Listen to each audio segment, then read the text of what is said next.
Have you had any conversations with anyone else, other lettermen or other football players, anybody else that is in full support of this? I think all the former players and lettermen who were standing here today behind Governor Corbett at the podium are in support of this, and I would think that all Penn Staters who love Penn State, who love Penn State football, are in support of what the governor's doing. I have heard that there are other lawsuits, there are another lawsuit that may be coming that the lettermen are behind. Can you shed any light on that? I think that's true. I don't know a lot about that particular case. I think those are guys from maybe 1998 through 2010 or 2011, and I'm not really privileged to that. But I think the more lawsuits against Mark Emmert and the NCAA, the better.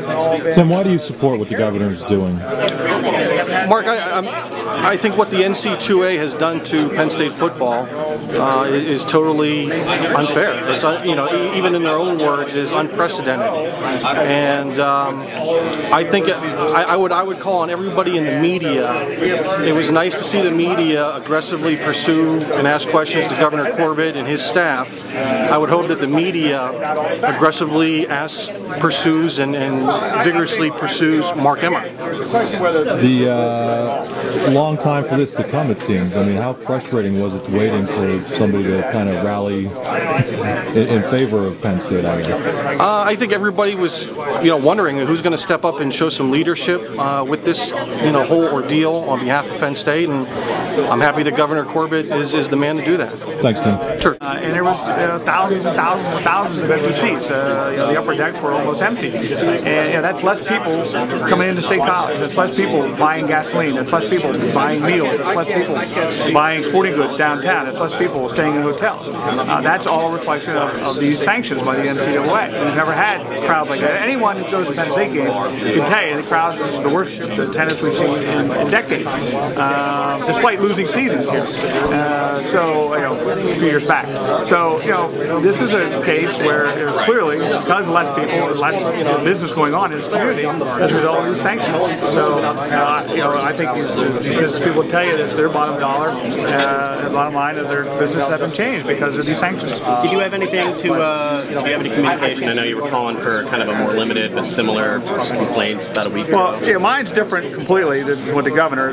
Now, if the governor would be successful in getting an injunctive relief, then they would make my lawsuit somewhat moot and my legislation somewhat moot. But they'll go on separate tracks, and we'll see where they go. Did he check in with you beforehand? He briefed me a couple weeks ago on what they were thinking about doing, and gave me a little more briefing the other day to tell me this was going to happen. And last question, since everyone's the city of the games are at State, can you just speak to when Penn State has come to the Rose Bowl, what sort of economic activity that's triggered in the area here? Well, I mean, locally, look, every game means people coming to this area. Now, for a bowl game, it's not necessarily, the travel agents all lose out. That's an impact on them. The sporting goods stores are selling whatever bowl game, sweatshirts, t-shirts, hats. I mean, that's a lifeblood of those businesses downtown State College. So, that's all an impact. But, you take that in totality of 10, 20,000 people per week coming into this community, that's a significant impact. Mark's over there, he saw the crowds. He's been here for a long time. He knows the crowds are a lot different this year than they have been in the past, so it's not just me. So that impacts the businesses. Restaurants, what makes them successful, restaurants and hotels, is a lot of those 8 weekends a year.